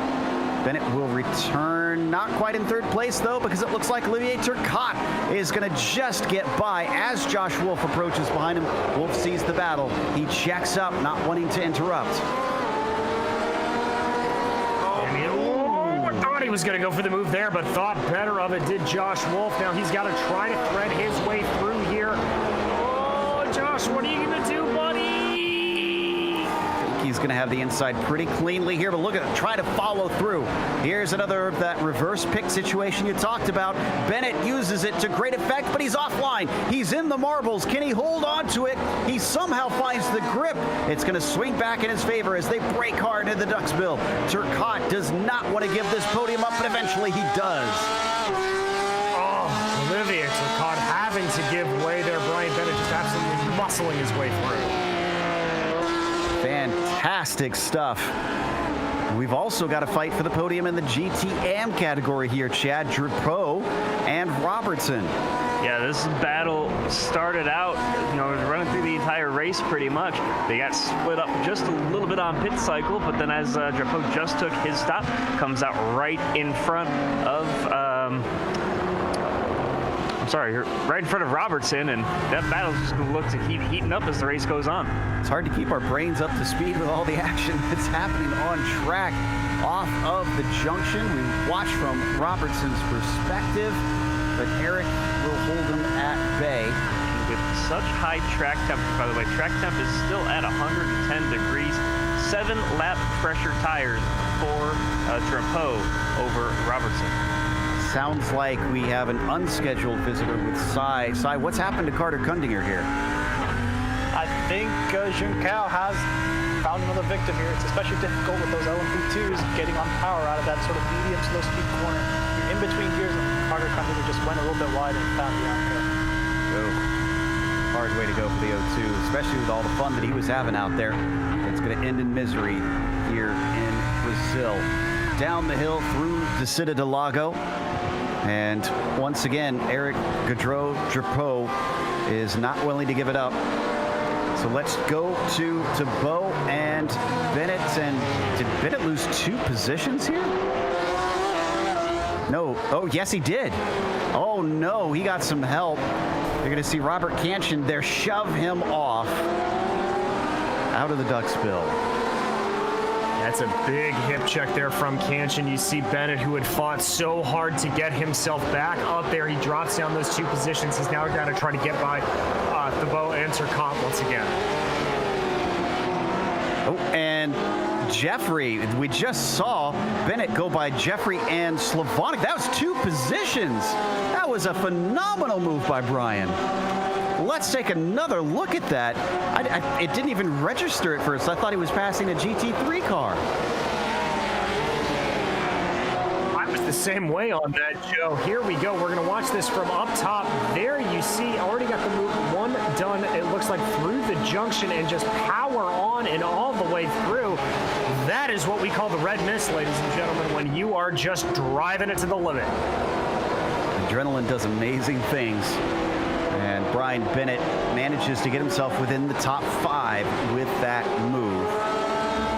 Now, we seem to have David Williams bit by bit gaining on Jason DeVries. Can we get a lap comparison between the 89 and the 01 as they head towards the Cida del Lago?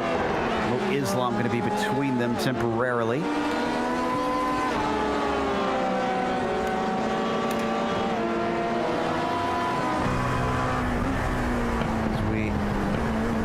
Williams now from his perspective, and yeah, oh wow, DeVries definitely losing time. I think you've been watching this battle. You've got some notes. What's going on?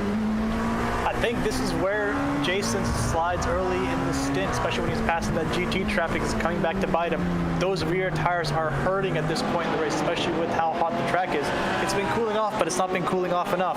Those rear tires are screaming, and I think, as David gets caught up in a little bit of traffic there, but it's going to cause Jason to be a little bit slower off those corners. He can't get on the power quite as hard or quite as early as David here.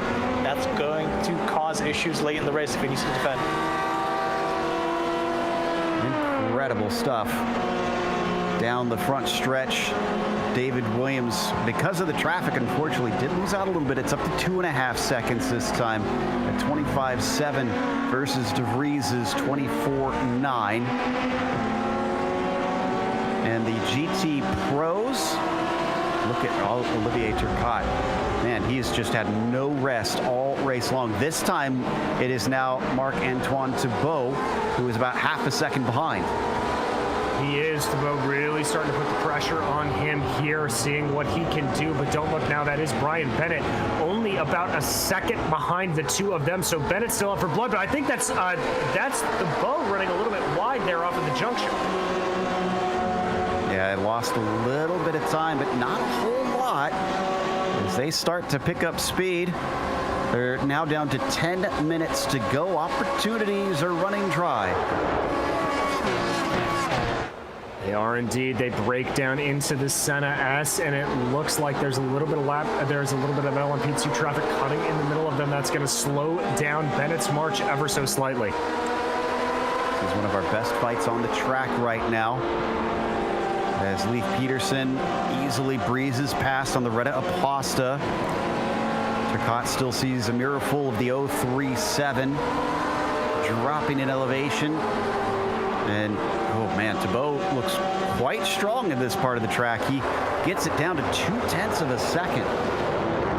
Yeah, he really does. We'll have to see here if he can manage to get through here without a lot of traffic. Don't think they're going to have any LMP2 sneaking up on him, so we'll have to see what the comparison is at this point. Going up a little bit to the battle for 5th in the prototypes. Luke Carbonneau has also been gaining. This is a driver who's kind of been up and down the order. Luke starting from 7th, currently sitting in 6th, trying to get himself into a top 5 and deny Bob the Blade a good result. Yeah, he's really hustling it around here. Luke has had a bit of an up and down race. There they go, diving down into that double apex left-hander, getting the power back on. Gap stays relatively equal here as they charge up the hill into the infield. Remember, Luke has high downforce, Tinsey has medium downforce. This is where Luke is going to be strong. His goal is going to be getting right up to the back of Tinsey, coming up to that front straight, and seeing what he can do into turn 1. He's not going to be able to catch him too much down the front straight because of the speed difference, but Luke is going to have to do everything he can just to stay close and maybe make a last-minute dive. Tinsey look a little wide there coming out of the duckspill. Carbonneau watching as we rode on board briefly, looking over the rear wing. A little bit more traffic in front of them. Shane Hunter along with Eric Kadroja-Poe. Nice place to catch them. Plenty of wide track. Oh, maybe not so nice. As off into the grass goes Robert Tinsey. Keeps his foot in it, and he's not going to lose too much to Carbonneau, but I'm sure he maybe lost a little weight in that car. Most certainly, that'll definitely scare everything out of you at that point. But good job for Tinsey to keep it here. He's got some more lap traffic to get around here through the Curva del Sol and onto the Retro Posta. Is this going to be the opportunity that Carbonneau needs? Who are they making 3 wide down the Retro Posta? Multiple different classes in there, and somehow they manage it all without anybody making contact, but Carbonneau can't get the pass done. Tinsey is going to have to use every inch of his guile and experience in this series to try and keep Carbonneau behind him. He is, and he is doing a good job of it thus far. You see there as they dive down through the corners, he's planning it right in the middle of the track, not really giving it an opportunity to try to do a dive bomb overtake. But all that said, Carbonneau is able to catch up a little bit. That high downforce setup coming in well. Closer than the lead, but an update on that, it's down to 1.3 seconds. If that continues to creep to a tighter gap, we'll jump over there. Let's see what Luke can do. Both of them using as much track as possible off of the junction. And there they go. Luke's just trying to tuck up behind in that draft, even with that high downforce setup that I talked about. He's got to run. Here comes Carbonneau. He looks to the outside. Tinsey goes defensive. Down into the center S. There's a little bit of lap traffic ahead. Carbonneau checks up, tries to go for the over-under. Big slide there from Tinsey, and he's going to be under threat. He's going to be very vulnerable. Oh, 3 wide. Oh, almost a hip check there with Joey Trungale. And Luke Carbonneau is going to have to go the long way around as Tinsey once again defending down into the Descida del Lago. Hangs it around the outside, but he gets just eased over to that outside curb. Oh, I thought for sure he had him. That little bit of contact there with Trungale, I think, cost him a bit of a check there. I think that's Pfeiffer that they're coming up behind, so they're able to get around. They're going to hold off to the outside, make sure that there's no more dramas. Wash letting them through. I don't think, did we report that Wash is not our leader now, that it is Jeremy Rhodes up in front?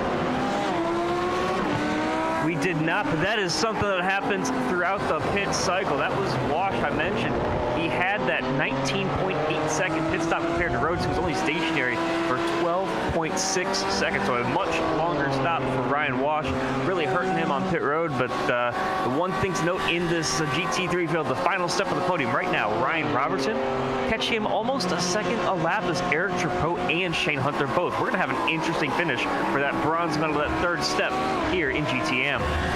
Don't forget Ryan Wash is also the one who missed his pit stall, had to reverse that, so that cost him another few seconds.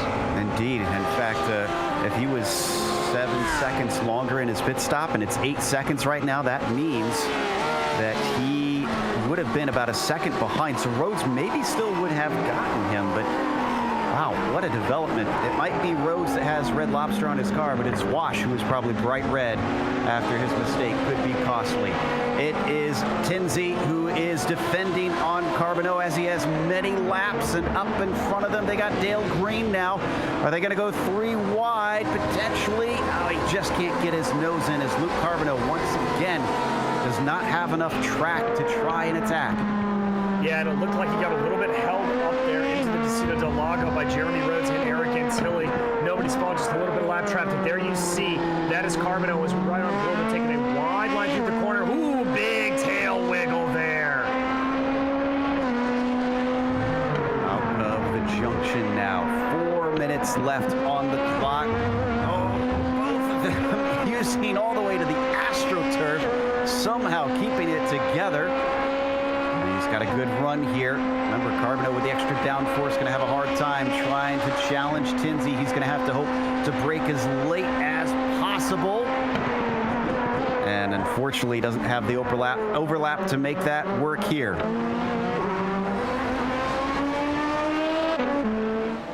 Oh, and did Thibault attack Olivier Turcotte? No, he's under attack. It's Thibault trying to hold off Bennett. Bennett to his outside. Oh, they're going to come together. Hard contact. Can they hold on to it? He starts to go around in another hit as Thibault gets spun, and Paul Slavonic is the one who gets up into fourth. That is just a matter of things falling into your lap for Paul Slavonic. We're going to come back here and look at this. There you see the damage already in place onto Thibault. They're getting hit out. We're going to watch a replay here, and then we're back on Slavonic here as we go live. But we got to go to the leaders because David Williams has got to run. He's looking on Jason DeVries with 2 minutes left. He is trying to take the top position away from Jason. They get by all that traffic. Did that cause him hesitation? Was David willing to and had the speed to make that overtake and just second-guessed himself? Turcotte up in front now as well. He holds off to the right side. Tries to turn in, almost gets into the side of Williams. Oh, and Williams runs a little bit wide there. Coming out of Descida del Lago, they're going to charge up the hill. I don't think Williams is going to have anything to close in here. He is not, but he is just fighting tooth and nail, trying to take this lead away from Jason DeVries. Just over 2 minutes to go. I think we'll get white flag next time by. Up in front of them, it's David Perry, also at a bit of an awkward place. He gets out of the way just in time, and then they've got Joey Atterbury as well, up to 6th in his class. Weaving across to get the better line through Regulo. And once again, just having to awkwardly place those LMP2s, trying to avoid the GT cars. Oh, a slide. And David Williams, could he have cost himself the win with that one mistake? I think he very may well have, Joe, unless he's got a mega lap in store for him. They are going to get the white flag as they come to the line, so it is now or never time for David A. Williams. My goodness. DeVries' heart has got to be beating through his chest. 1 lap to go, and this is our closest battle for the lead out of any of the 3 classes. Down and out of the Curva del Sol. DeVries still holds it at 0.8 of a second. Don't count this out. Lap traffic could still play a part in this. They've got Dornenberg and Binkley in front of them pretty soon. Both of them GTE cars, but not battling for position. And for Jason DeVries, he's going to be hoping that they just get out of the way for him here. And obviously, Williams hoping for a little bit of hamstringing. Into turn 8. Just half a lap ago for the number 89. DeVries has worked hard for this one. He's had a little bit of luck. He's had a little bit of the strategy go his way, but now he's got to seal it up. He's managed to win, but it wasn't since Le Mans that he's managed to take the victory. So it's been a bit. It's been a few rounds since he's been on the top step. And as he gets the line, as long as his fuel is good, Jason DeVries will have the win. Victory today goes to Jason DeVries in Brazil. Oy, oy, oy. Yes, Jason may have gotten a little bit of lucky with the contact between Williams and Darling, but that is not to take away from what was an incredible race. Ooh, battle for position. This is for 5th spot as sixth spot rather. Tinsey trying to hold off Wolf. Wolf trying to get the best run he can there off of the junction. Ooh, Tinsey runs a little bit wide, catches a little bit of grass with that right rear tire. This is gonna be close. Wolf's coming on strong. He's got a slipstream. Is it enough? He rides up next to him. He gets halfway up the car. Is he going to be able to be by? It's going to be by a nose. If he doesn't, he's got it. Wonderful job there by Wolf. Meanwhile, I do believe that Rhodes is coming around the final corner here, Chad, out of the junction. Who would have thought, with Wash looking so strong earlier, that we'd see the 13 take a victory? I thought that Wash had a great shot at it. I said he was going to win when the race started, and unfortunately he did not. But as he comes across the line, Jeremy Rhodes, the winner here at Interlagos. The battle's still going on back behind. This is Booth. What a show these guys have put on. And then Ross Booth in the 03 down to the line. Another win for the number 03 Corvette. Behind them, it's a battle between Kevin Binkley, or excuse me, Turcotte rather, as we watch Slavonic try to hold him back. No, excuse me, Turcotte ahead of Slavonic. He's going to be able to complete the podium, with Paul Slavonic finishing just behind him, and Jeffrey going to be the last one to the line. So with that, we're going to take a quick break. We'll come back with the unofficial results as well as driver interviews, so stick around.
Welcome back to Interlagos. My goodness, what a round this was for the Autobahn Sportscar Challenge.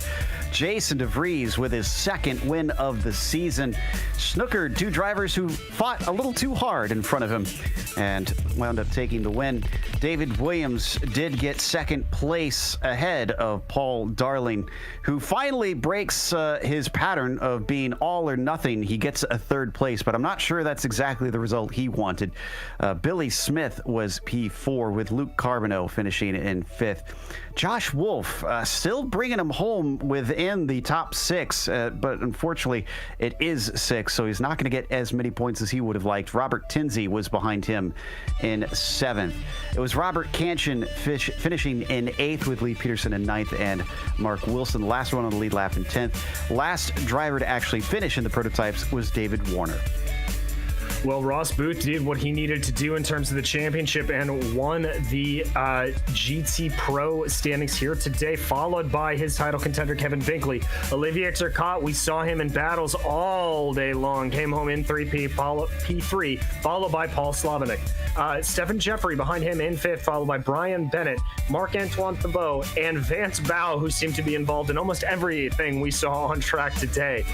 Christopher Pies was able to come home in ninth, followed by Paul Lindsay, Young Park behind him, and Eric Intilli in 12th in class. Behind them, Jimbo Pfeiffer, Mo Islam, Jerry Muller, and Dominic Dornenberg. And last but not least, we can't forget about the GT Anfield, where Jeremy Rhodes takes advantage of the pit road mistake by Ryan Wash, and he gets the win in class there. Ryan Wash, of course, finishes second. Then another Ryan Robertson, third in class. He's followed by Eric Dupro, who was in a great battle with Shane Hunter. They finished fourth and fifth, respectively. Your co-points leader coming into the day, Joey Atterbury, finishes sixth, and it's going to be great for him because the person he was tied with, unfortunately, did not have a great day. That was Kevin Santana. And then David Perry finishes 34th overall. Then Sean Reese, Luke Schmidt, Dale Green, then David Sockrider, Sheldon Woloshin, and Joey Trungale, 40th overall. That takes us to our winner in the prototype class, Jason DeVries. Jason, I mean, how do you feel about this win? It did fall in your lap a little bit, but you certainly had to work for it in the end. It was fun. Hey, I've had a couple owed to me, so, with the way the season's gone, usually the guy that should have won doesn't, and it falls into someone else's lap. But right place, right time, and God, that was a good car. Now, it seemed like towards the end you were struggling a little bit to hold pace over David Williams. We had some speculation from Cy that he thought it was the tires. What do you chalk it up to? I just kept catching traffic in the bad spot, and I don't really know what happened, if it was guys trying to be nice and whatnot or what, but it felt like I'd catch someone at the wrong spot lap after lap after lap, and I got caught in that cycle and couldn't get out of it. And I was losing a good 8-9 tenths, but I had the pace under me, and I was going to run my fastest lap of the race that last lap, but I tried to lift to let Dominic get a chance to run another lap. So the pace was under me. Those first 3 or so laps, clean air, I just couldn't manage traffic like I was doing following, and just had to get used to that. And that's how David caught back up. And then once he got close, he started catching the same traffic patterns, and I could just maintain the gap from there.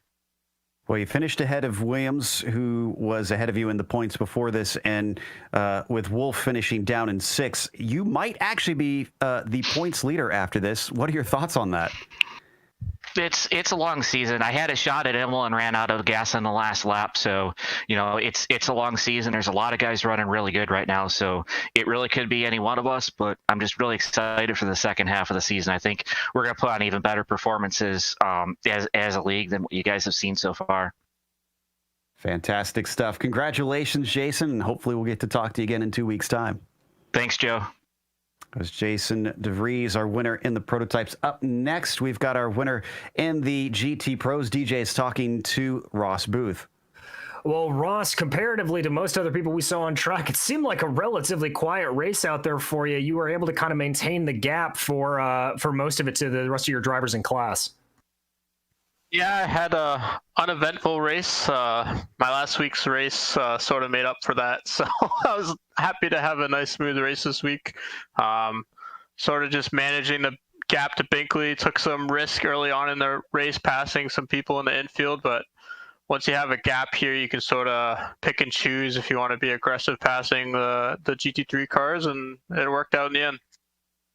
How is it on a track like this that is so sort of notoriously twisty, especially through that infield section, being the sandwich in this multi-class field? I mean, you've got to be looking ahead and behind multiple speeds. How do you manage that? I think it's just trust, to be honest with you. I know I'm not going to get run over from behind. And I also know the guys in front of me are going to do what they need to do to help everybody get through the situation. It's sort of a give and take out there. Sometimes you take a little bit more, then sometimes you give a little bit more, and it sort of just goes back and forth like that. But everyone did a great job today.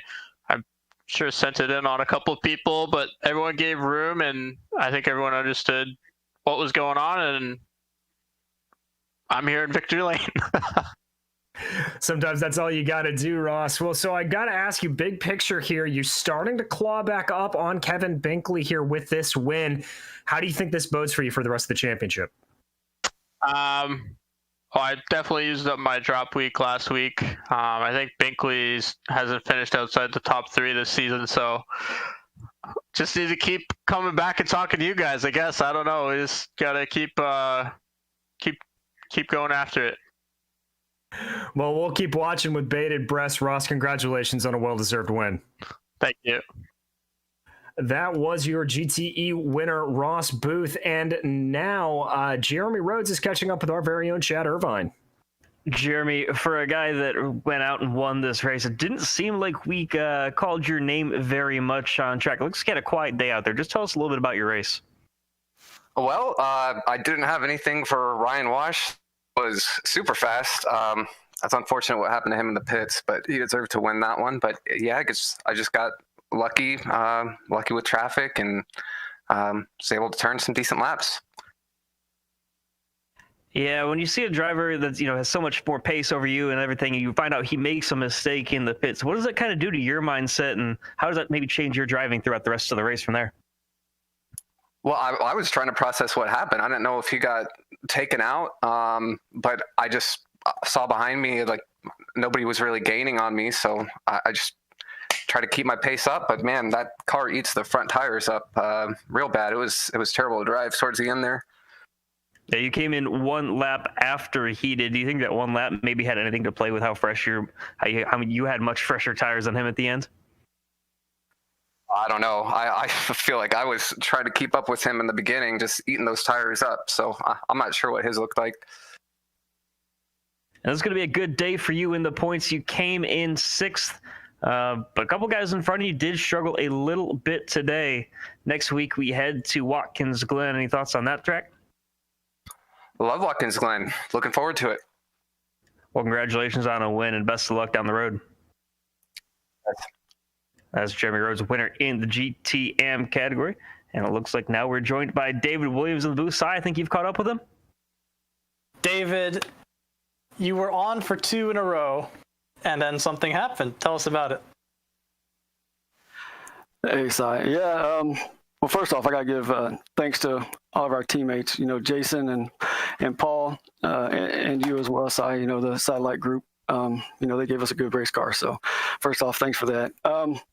Man, I'll tell you, the luck, sometimes it goes your way, sometimes it don't. Last race, it was good. This time, me and Paul found bad luck, and Jason was in the right spot at the right time, and he capitalized, and that's how racing goes.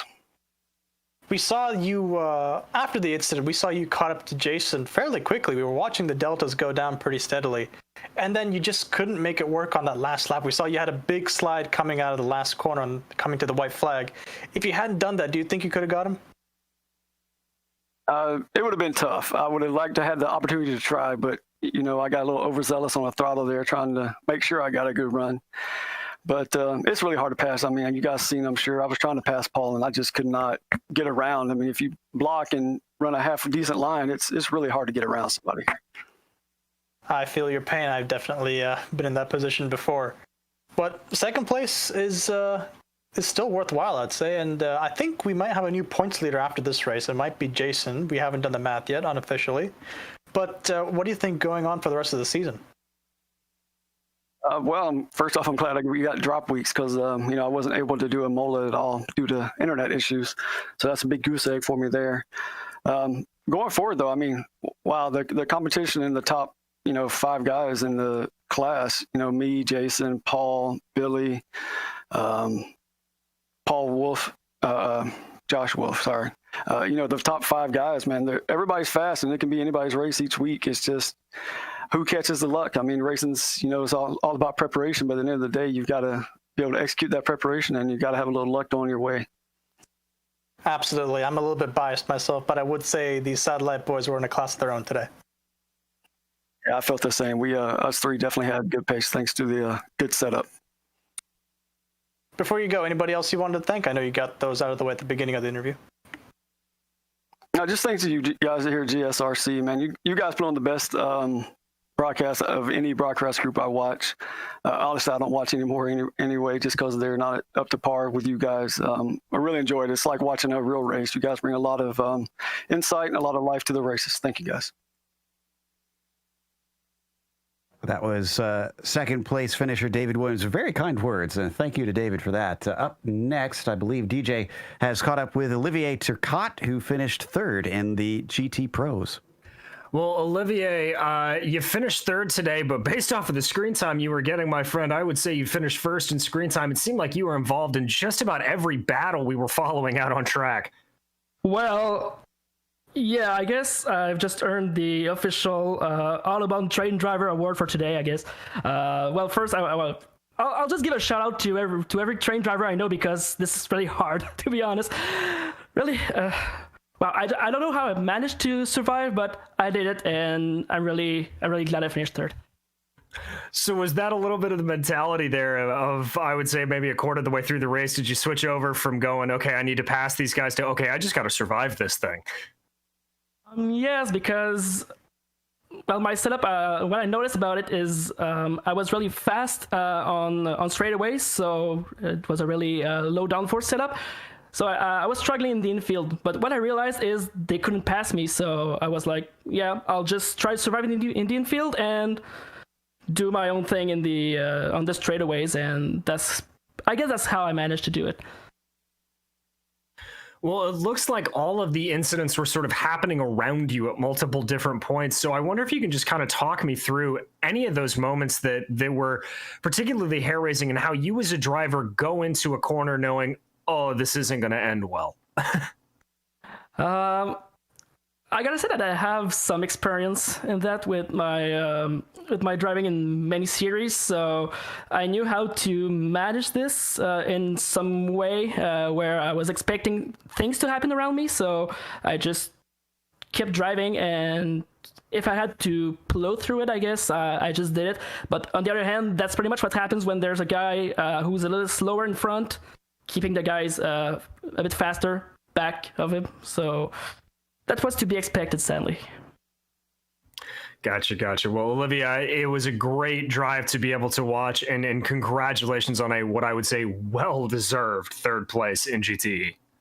Well, thanks, guys. Have a good evening. That was your third place driver, Olivia Ticot, and now Ryan Wash, our third place driver our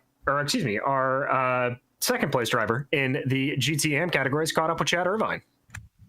Ryan, a great race from you. I typically, second place is going to feel good, but what happened to you on your pit stop there? Yeah, no, this one definitely hurts. I came in and I wasn't expecting to be third or fourth pit stall, and I saw it in the corner of my eye, and a tear came down as I saw my guy go behind me. Luckily, I was able to react to it quick enough so I could back up into it and didn't have to nurse around for an entire lap. So I guess tomorrow I'll be happy with second, but right now it really hurts losing that win 3 in a row. Well, you also came in third in points, 10 points off of both Santana and Atterbury, and both of them struggled today. If it's any consolation, today is going to really help you in the point standings. Yeah, no, I'm starting to crunch the numbers now. I'm missing Spa. I got to go do it again, but I'm definitely kind of falling into form here at the end. Watkins Glen is going to be an interesting track because it's a track that everybody's familiar with. So I'm going to have to really work my ass off to hopefully make up for this week. Yeah, it looked like you finished the race with some damage. I think it was Atterbury that you got into the back of midway through that race. How did that damage impact your car? Yeah, I mean, I was starting to reel roads in towards the end there. I had the LMP leaders crash in front of me, and then the Atterbury incident. I had no front end grip after that incident with Atterbury. I was just dragging my tires, trying to get something to work, and it just wasn't there. And I'm not going to take away from Rhodes' win at all. I mean, he had fantastic pace all week when I was watching him in practice. He had fantastic pace in the race as well. So definitely congrats to him. Yeah, and as we wrap things up here, anybody you want to thank, any sponsors or shout outs you got to give? Yeah, definitely want to thank VRS Revo Satellite Racing. They added me last week. Definitely helped me this week talking to the LMP guys, seeing where they were going to send dive bombs and where they were just going to kind of back off. And I also want to thank MF Racing Designs. If you ever need a paint job, Michael's a good guy. He's done all my paints in the recent past. And then at IV_TOGO, if you're into daily NASCAR picks or NASCAR betting, definitely bet safe. But go to his Twitter, hit his link in his bio, sign up. Definitely safe bets. And then also I want to thank you guys. You guys do an excellent job. Well, hey, congratulations on the second place finish, and best of luck the rest of the way. That is Ryan Wash, your second place finisher in the GTM category. And last but not least, it looks like, Joe, you've caught up with Ryan Robertson. Indeed, Ryan might be one of the most patient people all race long. You were following Eric, and you can see here on our screen as well that that's what was in your windshield for much of the way. And then It seems that it just sort of went your way after about 3/4 of the race. Yeah, he was coming out of the pit. It was like on his second out lap, and I think his tires are still just a little bit cold, and he just slid and got around it. Then I got held up by traffic, and then like him and I think it was Shane were coming up on my tail within like 3 seconds at the end because I got caught in traffic for a long time. Now, what was it like here today from the perspective of the GT Am class? Because it certainly looked like a number of the prototypes had to make some risky moves at times or just simply hustle the car because of their battles. It was terrifying is one way to put it. It was, you just kind of got to look in your rearview mirror, but also find your apex and just hope that they're not going to send it in spots that aren't going to work. I lost quite a bit of time on a couple of them, letting them go, but it's better than crashing out on a race. So, well, it's your second podium of the season, both of them being bronze medals here, taking a third step. We're heading off to Watkins Glen in 2 weeks' time. That is a track with a slipstream and gives you opportunities to maybe punch above your weight. You think you can maybe get a victory with that? I don't know about a victory. I mean, maybe. That's what I'll shoot for. If I can get at least a second or third again, I'll be happy with that. But I mean, these guys are blistering fast, and both Ryan and Jeremy had amazing pace today. So it was trying to keep up with those guys is a chore. Certainly looked pretty tough. But again, congratulations, and do feel free to thank anybody you'd like who helped get you this podium today. Just thanks to Satellite Racing. And, thanks to Jason Ross for pulling me on the team. And, thanks for you guys for casting. That was third place finisher in the GTM's Ryan Robertson. A lot of satellite guys in today as we close out. And we also want to thank the Autobahn series for bringing us back for another season of coverage. We continue to enjoy this season in and season out. But also thanks to the companies that provide the software and the hardware for our broadcasts that are listed here on your screen. Additional thanks go to June Lalonde, who provides our wonderful music. See the screen for how to get hold of more of her great work, which includes, she just announced a new album coming up next month. Thanks to the team today, Sean, Chad, DJ, and Dougie, as well as Cy, Andra. And if you'd like to find out more about GSRC, including upcoming races, you can find it at globalsimracingchannel.com. You can also check out our social media on Twitter at GSR Channel, Facebook at Global Sim Racing Channel, and Instagram at GSRC_Graham. If you'd like to support us, check out our merchandise store. It's simply gsrc.storenv.com, and we keep a link in the description below so it's nice and easy to get there. But while you're down there, if you see a big red subscribe button, click it so you don't miss a moment here on our GSRC YouTube channel. The next race, as we mentioned, is going to be Watkins Glen. That'll be Monday, March 15th at 9 p.m. Eastern. But we have upcoming races for other series listed on the screen, so check those out and mark them down on your calendar. Until next time, race clean, race hard. We'll see you on the track.